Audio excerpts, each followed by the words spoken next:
হারার বয়ে খেলে না, সেই কথাটা বলে না। নির্বাচনে একদল হারবে, একদল জিতবে, এটা স্বাভাবিক।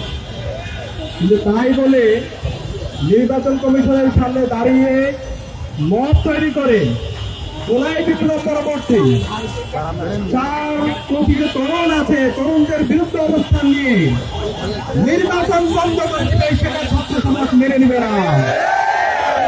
আমরা গতকাল থেকে দেখতে পেয়েছি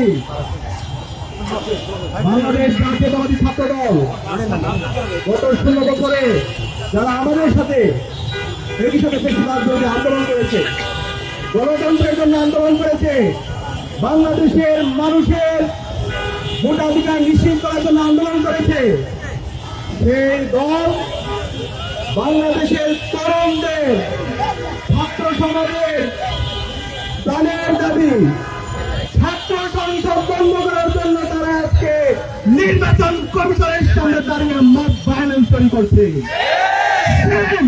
লজ্জা, পুরো জাতির জন্য এটা একটু লজ্জা। আরে ভাই, এই নির্বাচনে তো আমরা কেউ জিততেছি না, আমরা হারতেছি না।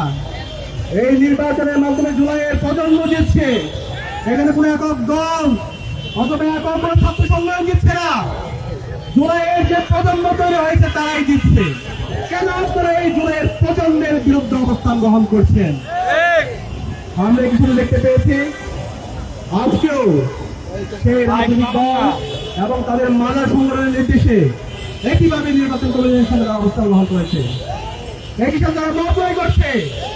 তারা একটা দল জাতীয়তাবাদী আইনজীবী ফোরামকে পাঠিয়েছে হাইকোর্টের মধ্যে, এবং সেখানে প্রভাবিত করে যে রায় এসেছে সেটা একটা পথভ্রষ্ট রায়। সেই রায়ের মাধ্যমে শিক্ষার্থীদের যে অধিকার, সে অধিকার থেকে তাদেরকে বঞ্চিত করা হয়েছে। আমরা ঢাকা বিশ্ববিদ্যালয় কেন্দ্রীয় ছাত্র সংসদ এবং বিরোধী সকল সংগঠনের পক্ষ থেকে এই রায়কে ঘৃণ্যভাবে প্রত্যাখ্যান করছি। আমরা অনুরোধ করব, প্রধান বিচারপতি থেকে শুরু করে বিচার বিভাগে যারা আছেন, বিগত ফেসিবাদী আমলে যেগুলো আমরা লিখতে পেয়েছি, ফেসিবাদী হাসিনা এবং তার কুশলরা এই বিচার বিভাগকে কলঙ্কিত করার চেষ্টা করেছে। এই জুলাই বিপ্লব পরবর্তী নতুন বাংলাদেশে আবার যদি কেউ বিচার বিভাগকে কলঙ্কিত করার চেষ্টা করে, ছাত্র জনতা বরদাস্ত করবে না। আমাদের অবস্থান পরিষ্কার।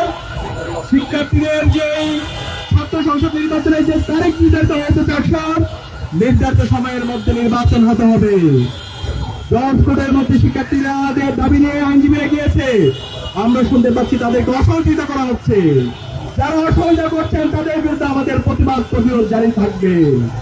এই নতুন বাংলাদেশে প্রতিটি ক্যাম্পাসে শিক্ষার্থীদের নির্বাচিত প্রতিনিধিরাই প্রতিটি ক্যাম্পাসে নেতৃত্ব দিবে ইনশাআল্লাহ।